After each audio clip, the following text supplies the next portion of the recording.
STEM Part 1, A City Without a Tyrant. The story begins 1 year after the fall of the Lord Ruler, and already the dream that Kelsier sacrificed everything for is beginning to unravel.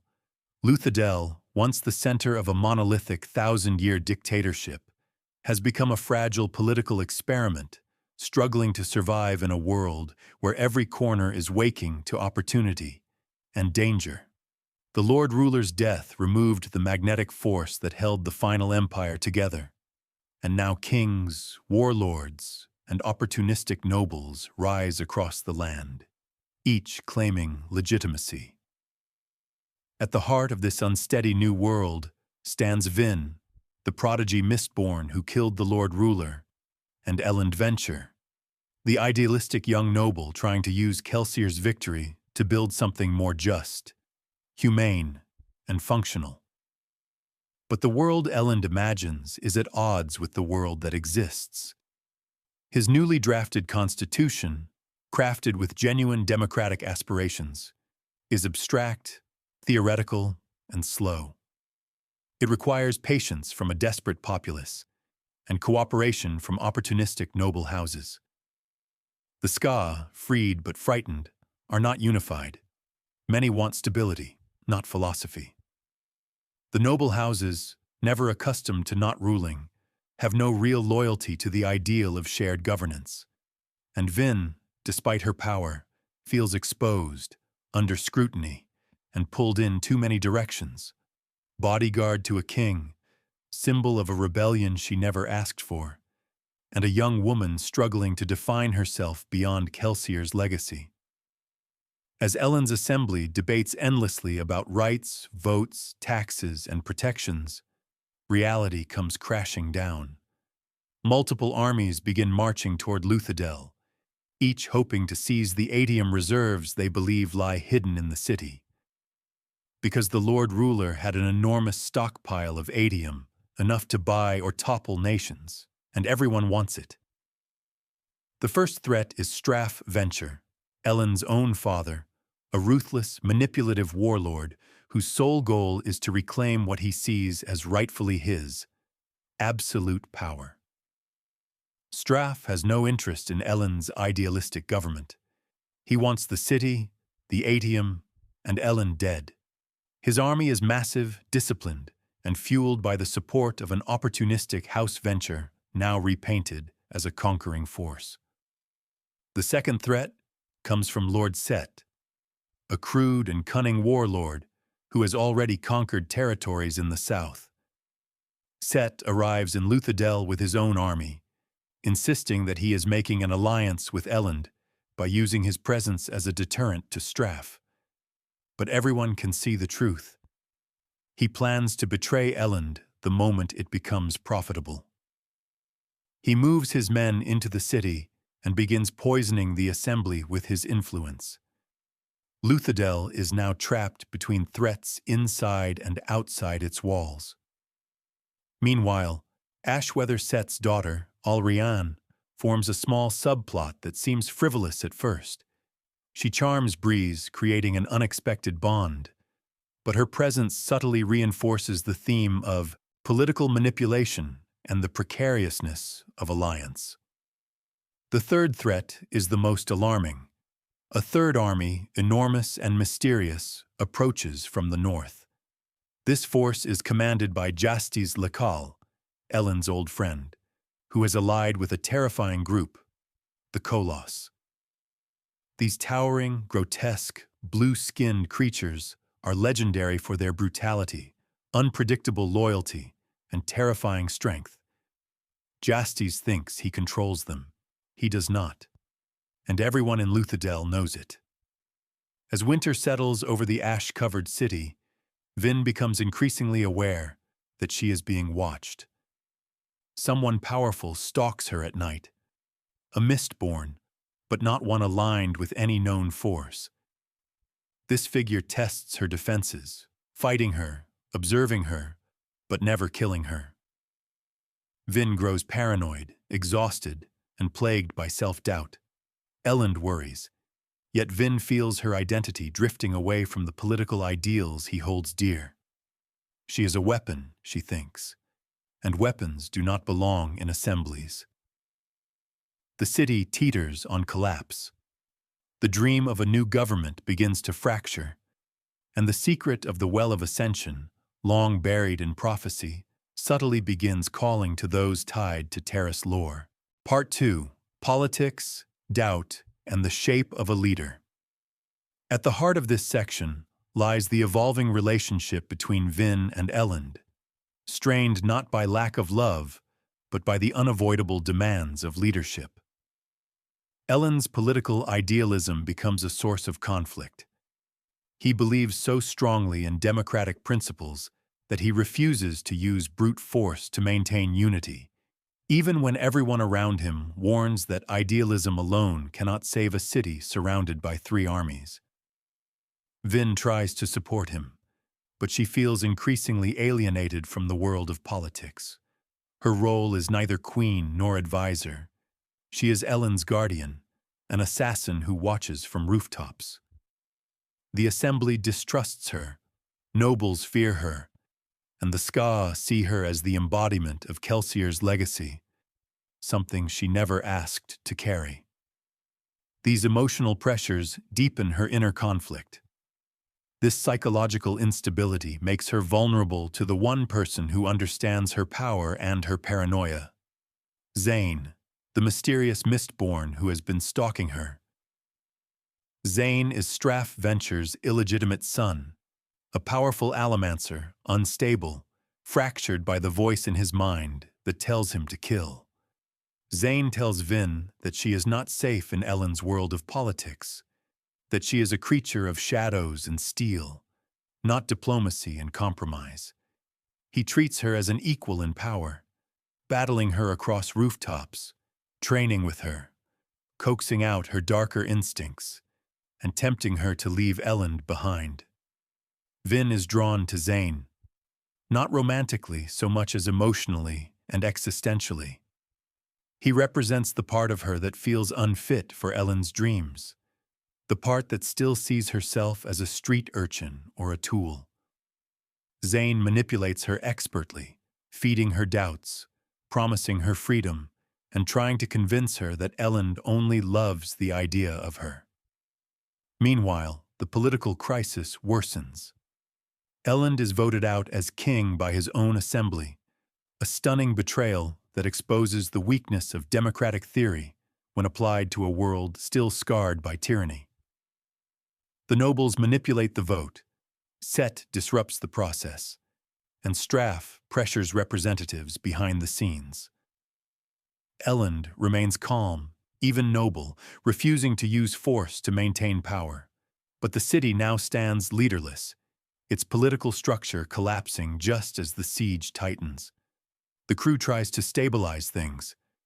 Breeze manipulates emotions subtly to keep panic at bay. Clubs builds defenses. Doxson keeps the city functioning as best he can.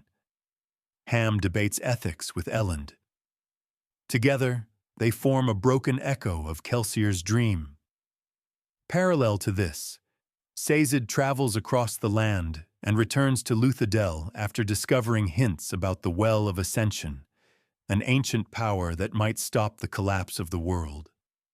He carries with him a crisis of faith.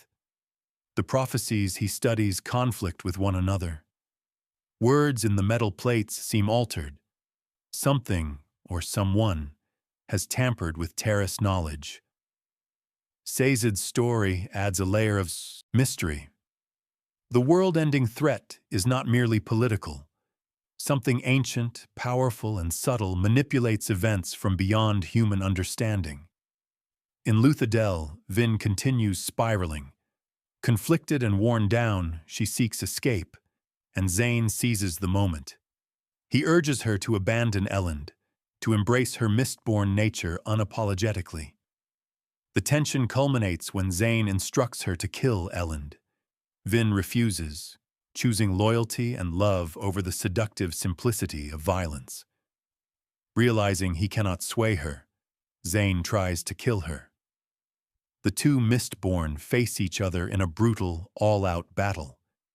In the end, Vin kills Zane using the very spike embedded in his body, revealing that the voice Zane always heard was not a hallucination, but a supernatural force, corrupting him.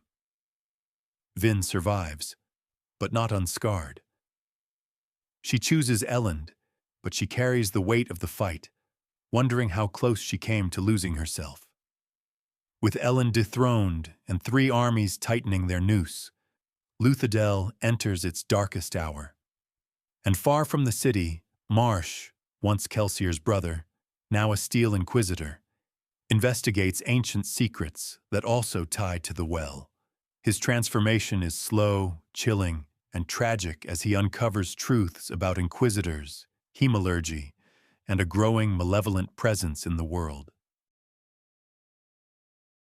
Part 3. The Siege of Luthadel. As winter deepens, Luthadel becomes a powder keg. Food shortages worsen. Ska laborers grow restless. The noblemen within the city maneuver for influence while the armies outside grow impatient. Without a king, without military unity, and without reliable information about their enemies, the city stands on the brink of collapse. Straff Venture continues poisoning his own son while preparing for the final assault. His army is the largest and the best supplied. He knows he can crush Luthadel at will, but he delays, waiting for the perfect moment to eliminate both Set and Jastes. Elend being dethroned is merely a convenience. Set, lodged inside the city, undermines Elend's remaining support and tries to position himself as the only viable ruler. His daughter's relationship with Breeze adds an ironic layer of humanity to an otherwise ruthless character, but Set himself remains unpredictable. The greatest danger is Justice Lecal's army of Kolos. These creatures grow restless, unpredictable, and increasingly violent. Justice is losing control, his authority a thin illusion. His desperation increases as he realizes the city fears him more than respects him. The Kolos begin fighting among themselves, slaughtering anything nearby when provoked. Inside Luthadel, Vin realizes the truth. The Kolos are not merely a threat. They will attack soon, and they are unstoppable. Elend's crew works frantically. Clubs build siege defenses. Doxson organizes supply distribution. Breeze tries to keep morale high. Ham and Elend coordinate what little militia they can muster. Sazed studies Terrace prophecies, increasingly convinced that something has been altered. He keeps warning that the Well of Ascension might be the key to saving the world, or destroying it. The siege ignites with a suddenness that shocks everyone. Straff pulls back temporarily due to poisoning by his own aides, a manipulation by Vin. Set hesitates, unsure whether to join the defense or let Luthadel burn. Jastes loses all control. The Kolos, ravenous and frenzied, attack the walls in a tidal wave of iron and blood. Vin rushes to meet them. In one of the novel's most iconic Mistborn sequences, she uses coin-shot jumps, steel pushes, pewter-enhanced strength, and flaring metals to cut down Kolos after Kolos. Even so, the creatures smash through the fortifications. Their sheer numbers begin to overwhelm the defenders. Elend and the crew fight desperately. Doxson is killed. Clubs is killed. Countless soldiers die. Luthadel becomes a battlefield of ash, blood, and collapsing buildings. Realizing that political philosophy means nothing if everyone is dead, Elend finally takes command, proving himself a true leader, not through idealistic debate but through courage and resolve. He rallies the Ska and nobles alike.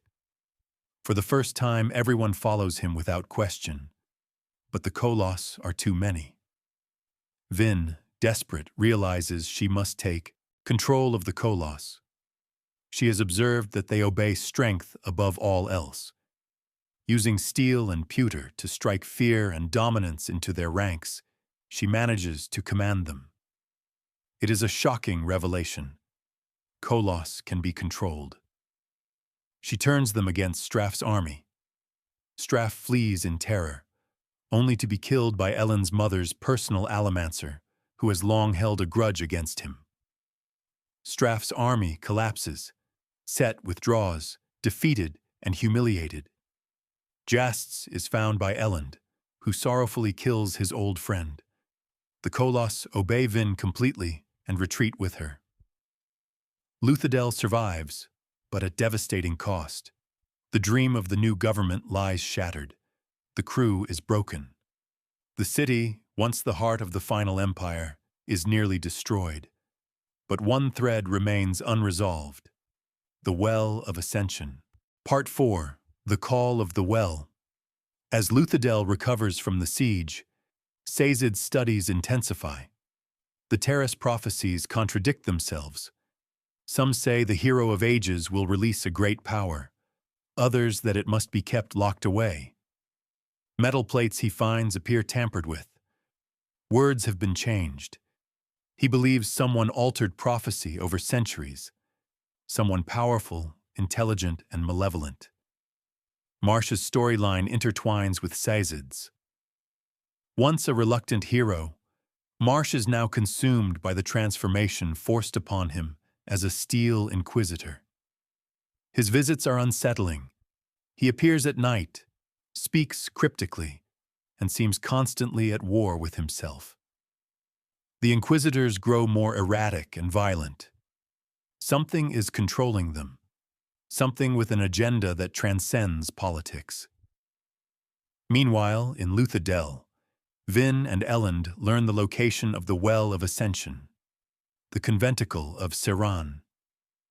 Vin feels drawn to it by visions and whispers. She believes she must go, not just for herself, but for the survival of the world. Sazed, learning the same truths from prophecy, joins their expedition. The long journey north is marked by tension, fear, and the looming dread of ancient power awakening. They eventually find the well, buried beneath Craddock Shaw, ironically near the very place the Lord Ruler once ruled from. As Vin approaches the well, she experiences overwhelming visions, hearing a voice urging her to release the power. She believes this voice is the spirit of the hero of ages. Sazed's prophecies seem to support the act. The lure of the well intensifies her uncertainty. She fears making the wrong choice but feels compelled to act. In a devastating revelation, Marsh reveals himself as an antagonist, attacking Sazed thanks to an unseen force controlling him. It becomes clear. The voice guiding Vin is not benevolent. It is a powerful entity, ancient, imprisoned, and manipulative, the true mastermind behind altered prophecies. Vin does not know this. She reaches the well and hesitates. The voice pleads for release. Elend arrives, but is mortally wounded by Marsh. Vin must choose between preserving the world's stability or trusting the vision that has guided her. In her desperation and grief, she releases the power. The consequences are immediate and catastrophic. Vin has freed Ruin, a primordial force of destruction locked away by preservation and the Lord Ruler. The Lord Ruler's tyranny, horrifying as it was, had preserved the world against Ruin. His death had been the first crack. Vin's choice unleashes the full disaster. Sazed, horrified, realizes the prophecies were altered not by chance, but by Ruin itself, using subtle manipulation to free itself. Vin tries to undo her mistake but cannot. In the final emotional blow, she uses the last power remaining from the well to save Elend's life, making him an allomancer, a small victory amid catastrophe. But now the true war begins. Part 5, Aftermath and the Dawn of Ruin. The novel ends with a mixture of hope and foreboding. Luthadel is in ruins. The new government has collapsed. Countless innocent people are dead. Houses Venture and Lacal lie shattered. The Koloss rampage unchecked. Steel inquisitors grow more sinister. The world's climate worsens, with ashfalls growing thicker and crops failing faster. Vin and Elend reunite with the remaining crew. Their love, tested by politics and war, now becomes a symbol of what remains worth fighting for.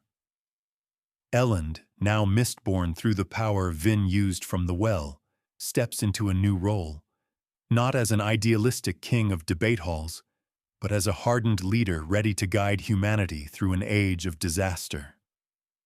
Sazed, shaken to his core, begins questioning everything he believed. His faith, once rooted in preserving knowledge, now feels hollow. He wonders if anything he knows can be trusted. Marsh, trapped between his humanity and Ruin's control, disappears into the shadows. The world is no longer stable. The balance between ruin and preservation has been shattered. The mysteries of the metal plates, the strange behavior of Koloss and Inquisitors, and the long-forgotten secrets of the hero of ages all point toward a last, desperate confrontation. Vin ends the book haunted by her mistake but determined to fix it. She does not yet know the true extent of what she released. She does not understand Ruin's full power, but she will. And thus the Well of Ascension concludes not with triumph, but with tragedy, revelation, and the forewarning of a far greater war ahead, the war for the fate of the world itself. Please like, comment, share, and subscribe for more videos.